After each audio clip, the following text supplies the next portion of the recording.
En un solo video vamos a subir de nivel tu habilidad como narrador o narradora de juegos de rol. Es una afirmación ambiciosa, y lo sé, pero mejor que decir es hacer, y déjanos probarlo.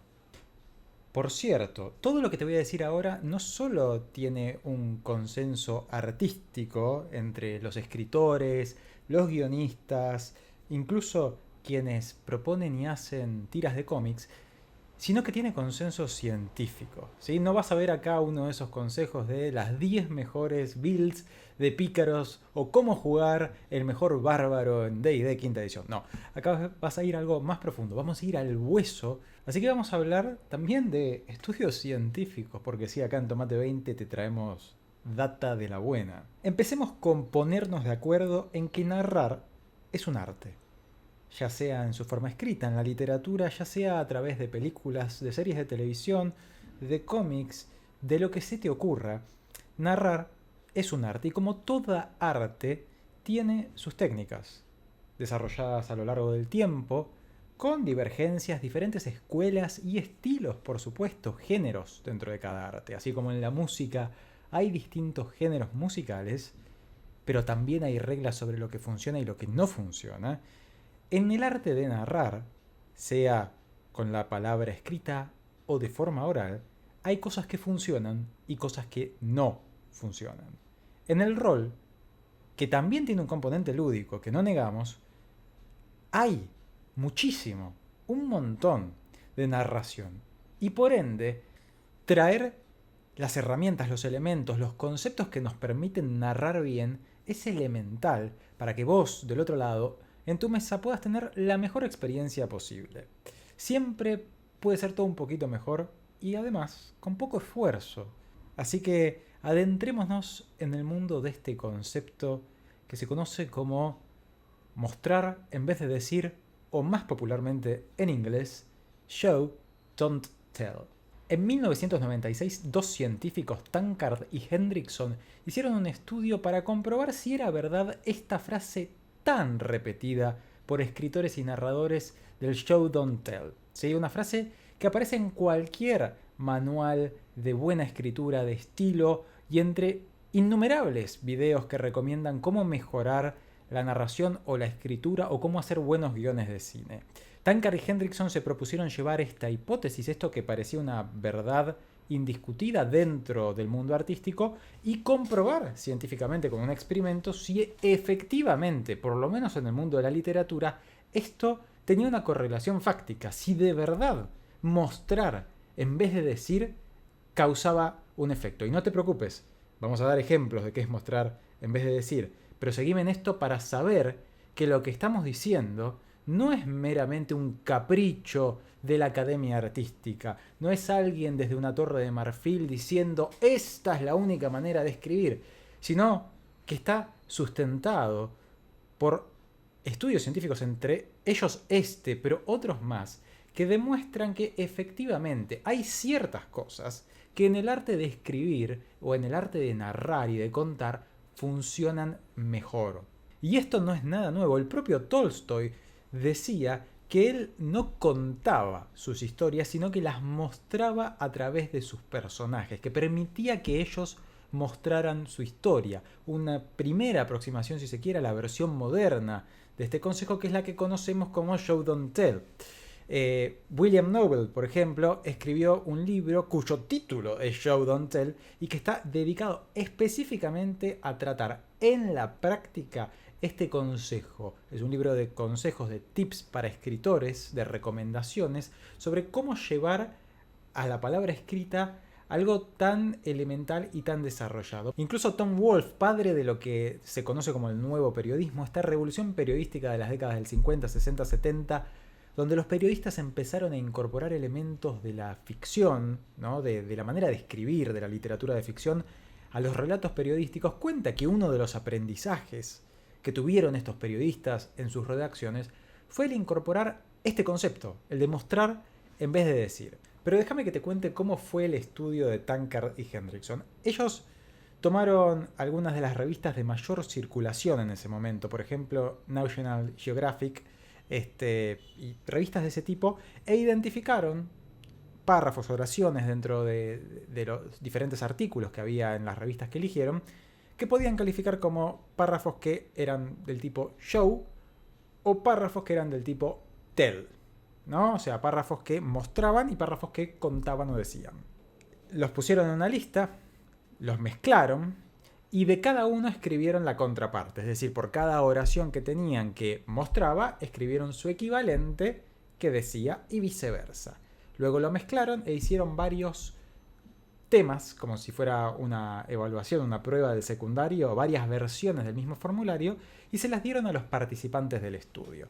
Y les pidieron que calificaran qué tan interesantes, qué tan claras, qué tan atractivas, qué tan informativas les parecían las diferentes oraciones. Y luego compararon los resultados, y especialmente lo que les interesó era ver qué sucedía dentro de cada oración. ¿Cuál oración era más atractiva? ¿La que había sido escrita de manera show o su idéntica, pero que había sido escrita de manera tell? Bueno, lo que descubrieron Tankard y Hendrickson es que en todos los casos y con un resultado estadísticamente significativo, las oraciones del tipo show fueron más atractivas, más atrapantes, más entretenidas y más, y esto es lo más importante de todo, informativas. Y este último punto, que digo que es importante, el de que hayan sido calificados como más informativas, es clave, porque la defensa habitual de quien quiere en la literatura, en los juegos de rol o en el cine escupirte explicación como si fuese un artículo de Wikipedia es, bueno, pero si no, no van a entender, ¿no? Y la realidad es que mostrando, la audiencia entiende igual. Son muy pocos, contados con los dedos de una mano, los casos dentro de cada obra artística donde de verdad conviene explicar de un modo más tradicional. En casi todos los casos, casi sin excepción, es mejor mostrar que decir, porque la evaluación de las conclusiones que se sacan pasa directamente por lo observable por el espectador. Yo veo lo que está sucediendo y saco mis propias conclusiones. Capaz, eso un narrador lo puede complementar con una pequeñísima explicación.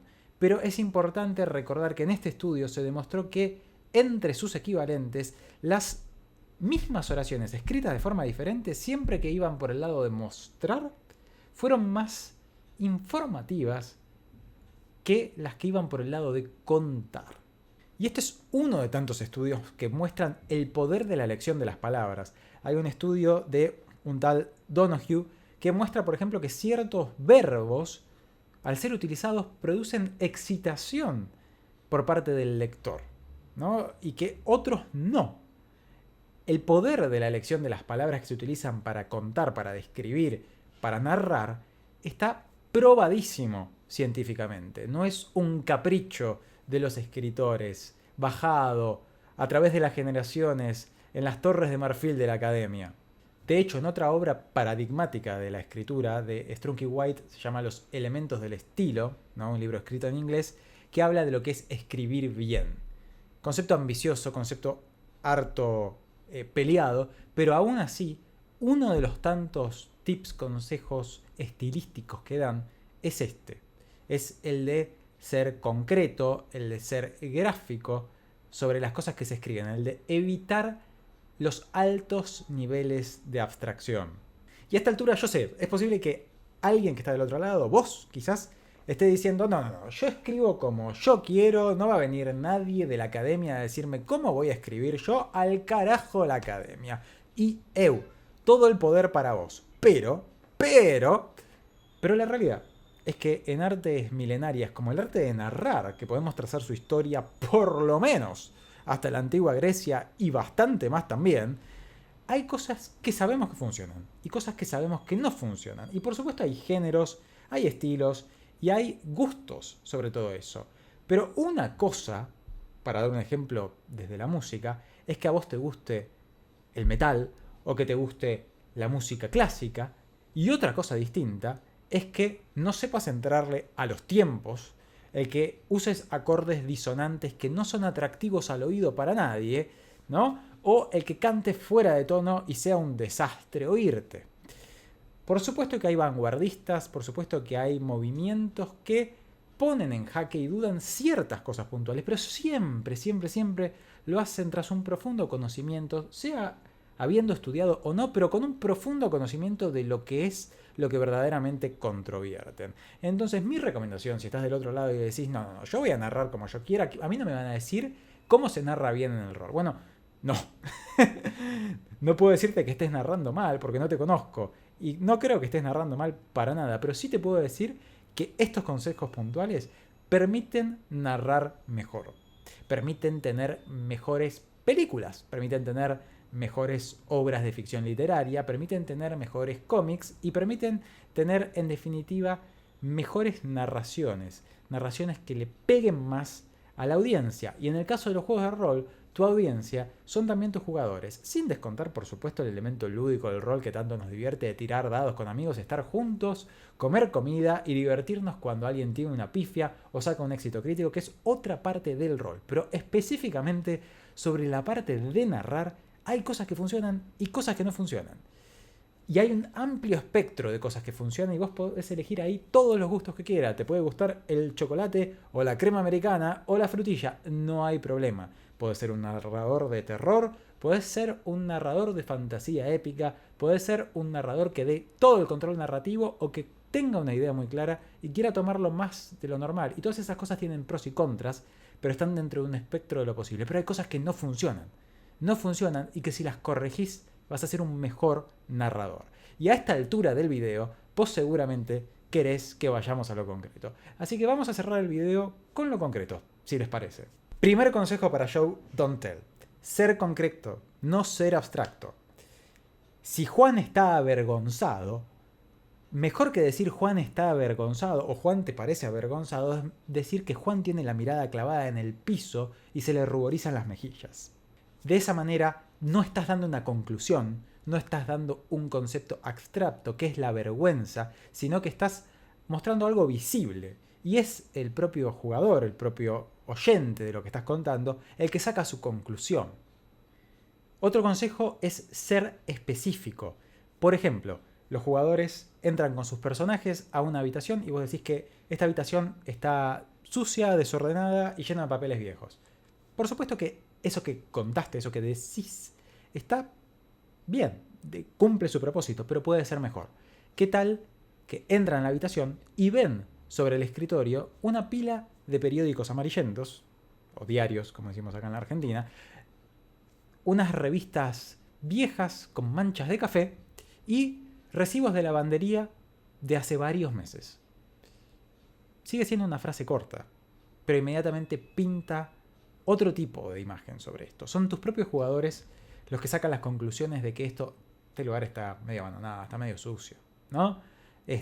Y permite también dar elementos para que interactúen los personajes. Porque al ser específico, estás nombrando cosas puntuales con las que pueden interactuar o que les pueden dar ideas. Esos periódicos pueden ser utilizados después para prender fuego a algo. Esas revistas viejas pueden ser utilizadas después para matar una de las cucarachas que vas a decir que pasa caminando y tener una pequeña escena ahí.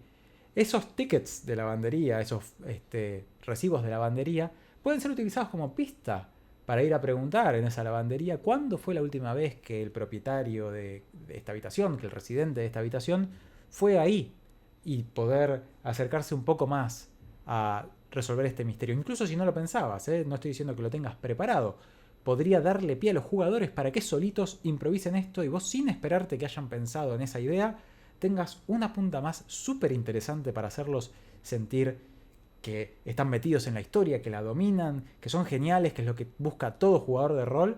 Bueno, le estás dando más elementos para esto. Mirá qué bueno que es mostrar en vez de decir. Ni hablar del siguiente punto, que es utilizar lenguaje sensorial. Por ejemplo, uno puede decir que la taberna donde están los personajes es muy acogedora. Por supuesto, y utilizar una palabra linda, literaria, como la palabra acogedora. Pero ¿qué es acogedora, no? Y podemos ahí utilizar lenguaje sensorial, utilizar todos los sentidos, hasta a veces con cierta sinestesia, que es como se llama a la mezcla de sentidos, ¿no? Decir que esta taberna huele a pan recién horneado y te hace acordar a las galletitas que horneaba tu abuela, ¿no? Por ejemplo, es una gran manera de darle inmediatamente un giro que dice lo mismo. Es acogedora por eso, o que hay un placentero fuego, un placentero calorcito viniendo del hogar de esta taberna.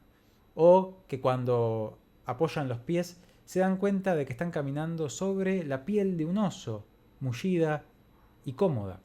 Por ejemplo, para nombrar otro caso más en una taberna.